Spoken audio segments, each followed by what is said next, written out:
Good day, friends. So this topic today this week actually is going to be, it might hit a nerve with a lot of people, and not because it's meant to do that. It's just the reality that sometimes in certain seasons of our life, we are in a time where our bodies don't feel good. And it doesn't seem like the normal guidelines or approaches to whether you want to call it intuitive eating, um, body based eating apply, and something else is going on. So, my name is Tracy Brown. I'm your host here. I'm a somatic dietitian and a tune eating expert. And this week, and particularly in this video today, we are going to be talking about when it feels like your body's betrayed you. And I've heard this statement a lot over the last, at the time of this recording is 2019, and I have been, in this non-diet world since, I guess, 1996. So it's been a long time, and I've been a professional since 2000. I'm starting to lose track of the years now. I started training 2006 to do this work. And it's really important to recognize that there's going to be times in our life where we feel like we're doing everything right, but our bodies are in pain, or maybe there's some kind of like dis-ease. I use quotes with that because it's one of those things that I do think, even though we all have our own probably genetic sensitivities and propensities to, like, for certain conditions to happen if basically the lights get clicked on with that issue. And I heartily believe that the main reason that most people have any kind of sickness is because of adversity and chronic stress.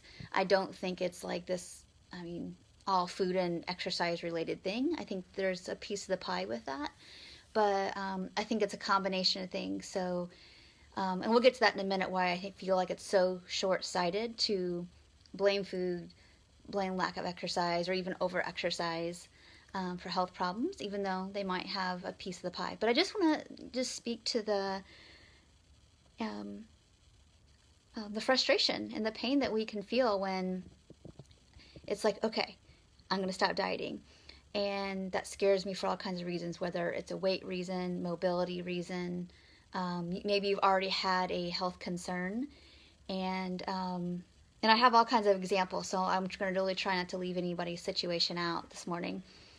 But there's all kinds of reasons why we might feel like our bodies betrayed us, and let's talk about those real quick. And nobody has to call themselves out here. If you want to leave comments below, you can.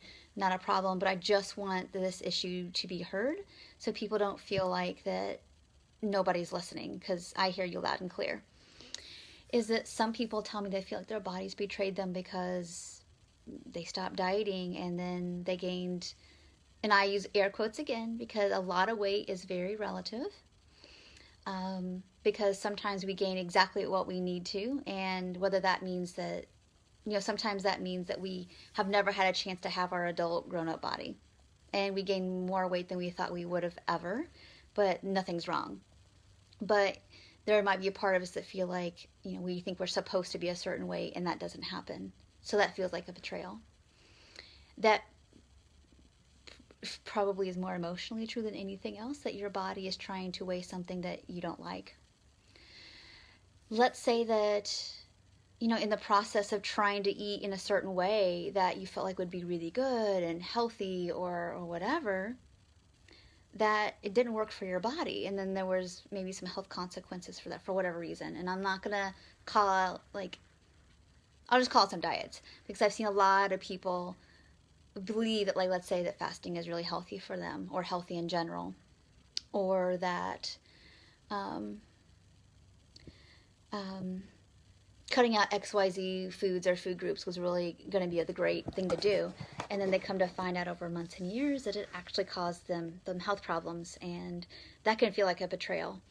And it's not that maybe you did something wrong, it's just that way of eating just wasn't right for your body for maybe one reason or many, many reasons. That can take some time to kind of piece out, but then we kind of get to the bottom of, like, okay, well, my body just needs a certain way, and it can be frustrating to see how, like, I'm just using the fasting as an example because that's kind of the most recent thing that I'm seeing more and more of in my practice, is that people come to me fasting, and then over, let's say, 6 months later or a year later, they can't stop food obsessing, or they're struggling to do what was once 16 hours, now it's 12 hours, and now it's 8 hours, and they feel like their body's betraying them when they're not recognizing that they're just really starving, or they're not eating enough protein, or they're not eating enough fat or carbs or whatever when they are eating, and it's not working. Or I'm seeing this a lot happen, a lot, is that people are just starting to have an extreme like fatigue and brain fog, and they thought that fasting was going to fix that. It's actually made it happen for them, or worse, and they blame themselves, and it's not. It's just that combination of, like, usually not enough of something they needed, of course not enough overall calories, and then of course just all the deprivation and all that. So that's just one example, that something people felt like was supposed to be a good thing, they see other people doing what they believe to be successful, they blame themselves, their bodies, and feel like the body betrayed, when really it's like, unless we're looking at the big picture of like what our body has been through before we do these regimens or activities or whatever, then we see that there was a cumulative, something wasn't quite right before we even started this, and that may have been the last straw.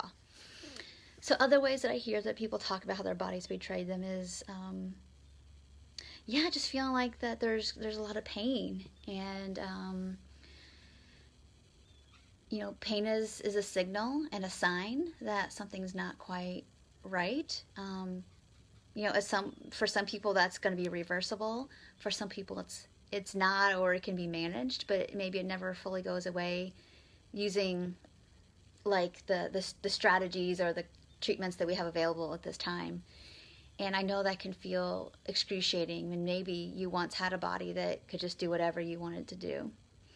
And so this video is just a video of acknowledgement, and it's not that, let's say, you starting in intuitive eating necessarily made, like, the concept didn't make the pain worse. It could be that there's something in it that's not quite working for you, but you're not quite pinpointed on that.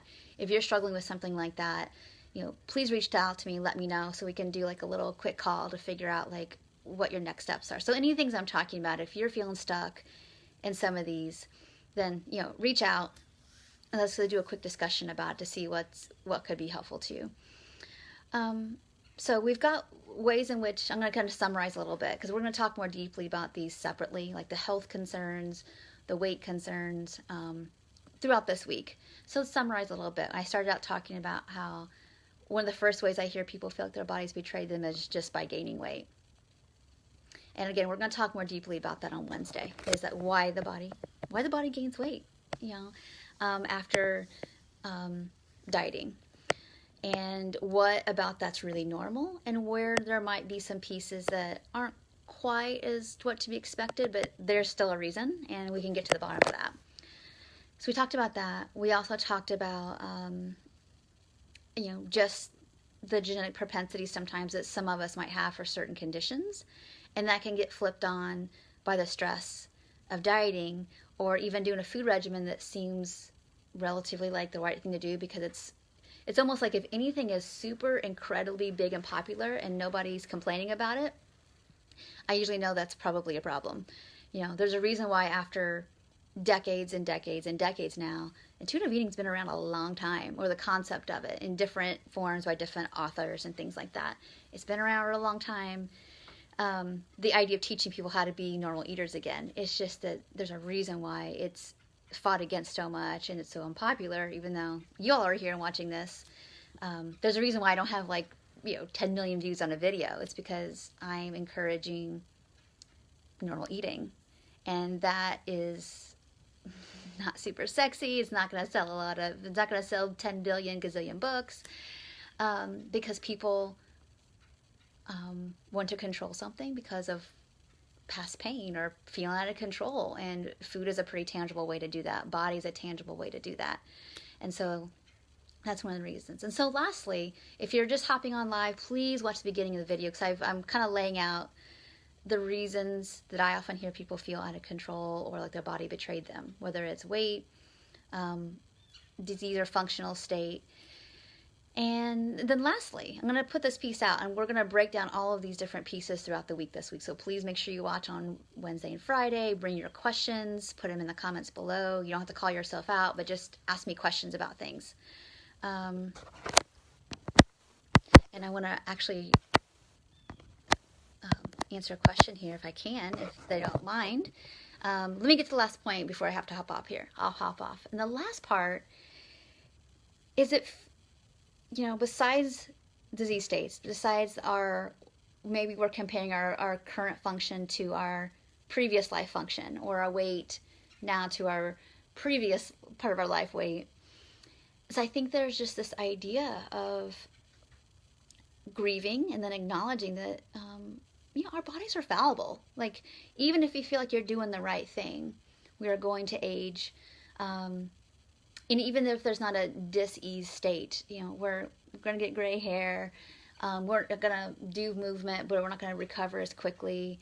And then it's really easy, if we're not in like the moment of like our life, to be like, if we need our bodies to do something for us, to mean something about us, it's going to be really hard to grieve and be accepting of like, I'm doing what I can do.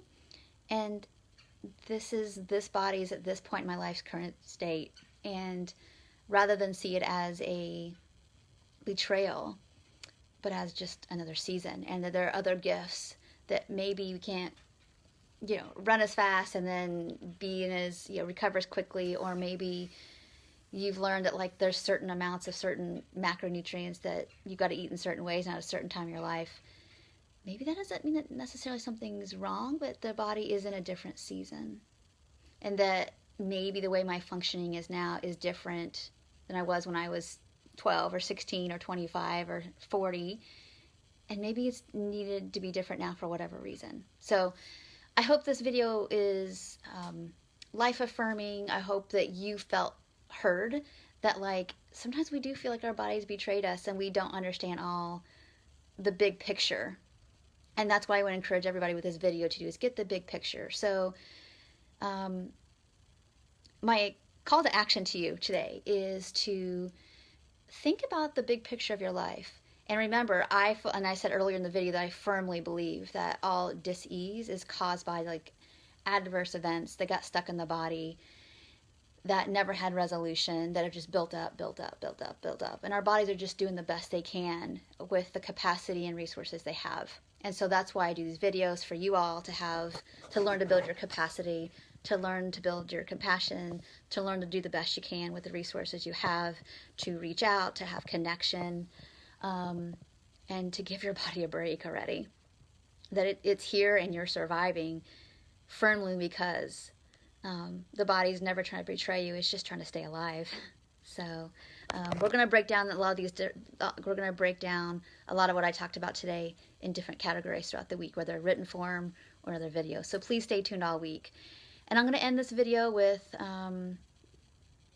just reading here this comment, because I think it's really powerful. Is that my body stopped working in so many ways for some time, but the fascinating part is that when I stopped and stepped outside of the moment, my body did what it had to do to survive.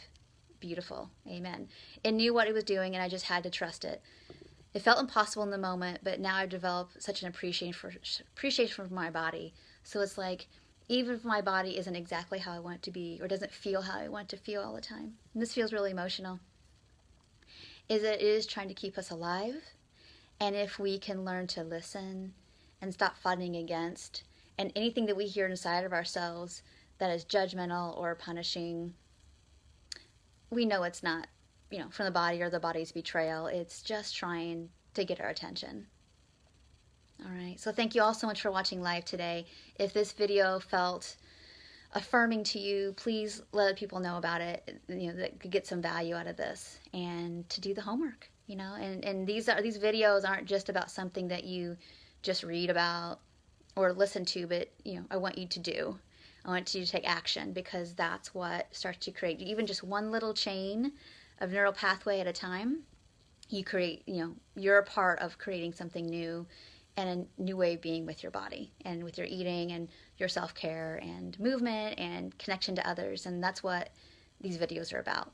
So thank you all so much for watching, and I'll see you in the next video. Take care and bye for now.